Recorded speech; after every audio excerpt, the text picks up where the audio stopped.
اور اس کی آخری مثال اس صدی میں، یعنی دور کی تاریخ تو شاید ہمیں معلوم ہو کہ شاید فیری ٹیلز ہیں، یہ کوئی کہانیاں ہیں جو ہم سن رہے ہیں، اس صدی میں جو ہوا ہٹلر کے ہاتھوں 6 ملین 60 لاکھ یہودی ختم کیے، پورا مشرقی یورپ کا یہودی جو ہے کھینچ کر وہاں سے پکڑ کر جہاں تک ہٹلر کی حکومت بنی تھی، جہاں تک اس کے جو گئے تھے فتوحات کا دائرہ، وہاں سے یہودیوں کو کھینچ کر کنسنٹریشن کیمپس میں لایا گیا۔ پھر خاص مشینیں ایجاد کی گئی، خاص جو ہیں اس کے لیے ایسے بنائے گئے کہ ان کے لیے اب اتنے لوگوں کو قتل کریں گے تو دفن کہاں کریں، کیا کریں، how to dispose of the dead bodies. تو اسپیشل پلانٹ بنائے گئے کہ ایک بڑے سے ہال میں داخل ہو رہے ہیں، وہاں سارے کپڑے اتروا لیے تاکہ یہ کپڑے بھی استعمال ہوں بعد میں۔ کہا یہ جاتا تھا کہ تمہارے کپڑوں میں جوئیں پڑ گئی ہیں، تو جوؤں کو اس کو ڈیلاؤس کرنے کے لیے ضروری ہے کپڑے اتار کے آگے گیس کے اندر تاکہ وہ جوئیں ختم ہو جائیں گی۔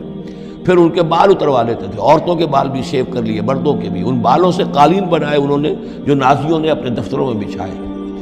ہیومن ہیئر کے قالین۔ پھر ان کو لے جا کر ایک گیس چیمبر کے اندر کے سب مر گئے۔ پھر اب وہ بڑے بڑے پٹے جیسے چلتے ہیں مشینیں، بڑی فیکٹریز کے اندر وہ پٹوں کے اوپر لاشیں چل رہی ہیں۔ پھر ان کا چورا ہو رہا ہے، جیسے کہ کہیں جو ہے وہ گھاس کاٹا جا رہا ہو یا کوئی اور چارہ جو ہے وہ کترا جا رہا ہو۔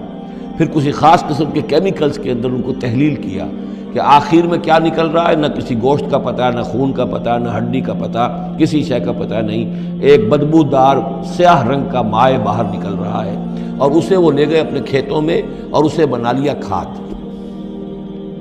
یہ کام اس صدی میں ہوا ہے، ہولوکاسٹ۔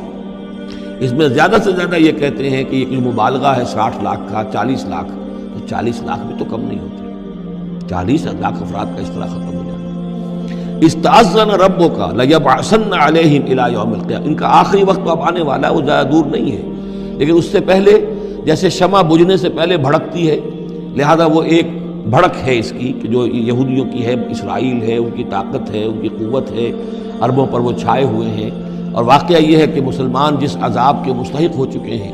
اور ان میں سے عرب چونکہ ہمارے ہاں اونچے درجے کے، اس اعتبار سے امت کے اندر ان کا مقام اونچا درجے کا ہے کہ حضور عرب تھے، انہی کی زبان میں اللہ کی کتاب ہے،